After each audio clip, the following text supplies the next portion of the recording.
किसने किसने सुना, किसको क्या प्राप्त हुआ। तो आइए सीधे कथा में प्रवेश करते हैं। अच्छा, कितने लोग कथा में कल आए थे?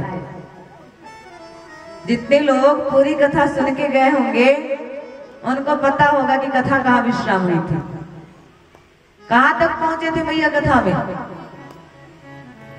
किसी को याद है?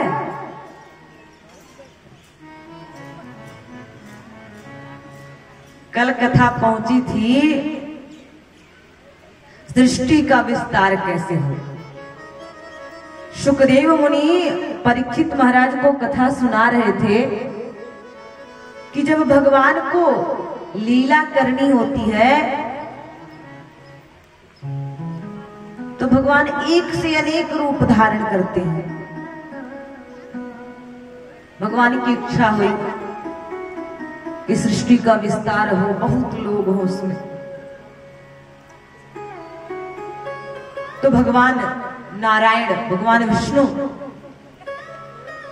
की नाभि से कमल हुआ। भगवान के नाभि से कमल प्रकट हुआ।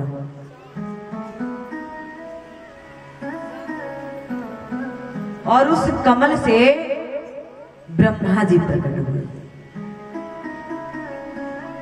जब ब्रह्मा जी प्रकट हुए, वो देख रहे थे तो उनको कुछ दिखाई नहीं दे रहा था, कोई नहीं दिखा था। वो सोच रहे थे मैं कौन हूं, कहां से आया हूं, मेरा नाम क्या है। उनको कुछ दिखाई नहीं दे रहा, ना कुछ सुनाई दे रहा था। कोई होगा बोलेगा तब तो सुनाई देगा। तो वहां पर ब्रह्मा जी को बस इतना सुनाई दिया कि आप तप करो। ब्रह्मा जी ने सोचा जिसने प्रकट किया होगा शायद वही आदेश कर रहा है, उसकी आज्ञा है, तो चलो तपस्या करते। ब्रह्मा जी गए, तप करने बैठे। ब्रह्मा जी जब तपस्या करते हैं तो उस तपस्या से भगवान प्रसन्न हो गए। प्रभु प्रसन्न होकर दर्शन देते हैं। उसके बाद बैकुंठ का दर्शन भी करवाते हैं, अपने बैकुंठ धाम का दर्शन करवाते हैं प्रभु। ब्रह्मा जी कहते हैं प्रभु मैं तो धन्य हो गया, आपने दर्शन भी दिया और अपने बैकुंठ धाम का दर्शन भी करवा दिया हमें। प्रभु अब आज्ञा दीजिए, आदेश करिए, अब क्या है आज्ञा मेरे लिए, मैं अब क्या करूं। भगवान ने कहा जाओ सृष्टि का विस्तार करो, प्रजा का विस्तार करो। आज्ञा मानकर ब्रह्मा जी पहुंचे। प्रभु के द्वारा शक्तियां प्राप्त थी, सृष्टि का विस्तार करना है। तो ब्रह्मा जी ने 10 प्रकार की सृष्टि की रचना की। उसमें ब्रह्मा जी ने सब कुछ बना दिया। जल, अग्नि, वायु, आकाश, बहुत सारे लोग, अतल वितल सुतल तरातल रसातल महातल पाताल, भूलोक, बहलोक, महलोक, जनलोक, तपलोक, सत्यलोक, ब्रह्मलोक सब बन गए।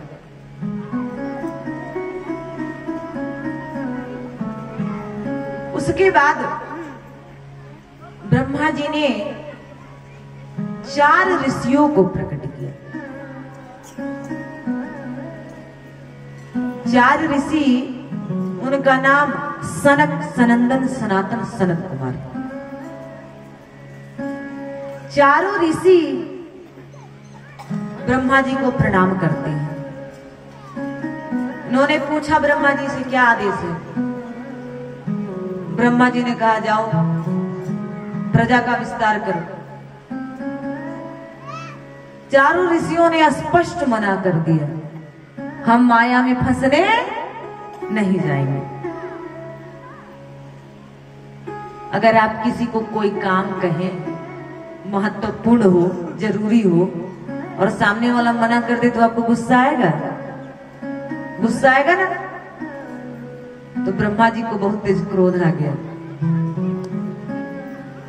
जब ऋषियों ने कह दिया कि हम माया में फंसने नहीं जाएंगे, हम ये सब काम नहीं करेंगे, हम जा रहे हैं तपस्या करने, ब्रह्मा जी को क्रोध हुआ और ब्रह्मा जी को पसीना होने लगा। बस ब्रह्मा जी के भौं से एक बूंद पसीना नीचे गिर गया और उससे एक बालक प्रकट हो गया। वो बालक प्रकट होते रोने लगा। अब रोने लगा तो ब्रह्मा जी ने देखा। जब ब्रह्मा जी की दृष्टि पड़ी और उस बालक की दृष्टि ब्रह्मा जी के ऊपर पड़ी तो वो बालक चुप हो गया। वो बालक कहता है कि भगवान मुझे बताइए, मेरा नाम क्या है, मेरा काम क्या है, मुझे करना क्या है? ब्रह्मा जी ने कहा, जाओ प्रजा का विस्तार करो और तुम प्रकट होते ही रोने लगे, इसलिए तुम्हारा नाम रुद्र होगा, तुम्हारा नाम शिव होगा, तुम्हारा नाम शंकर होगा। बोलिए शंकर भगवान की। रुद्र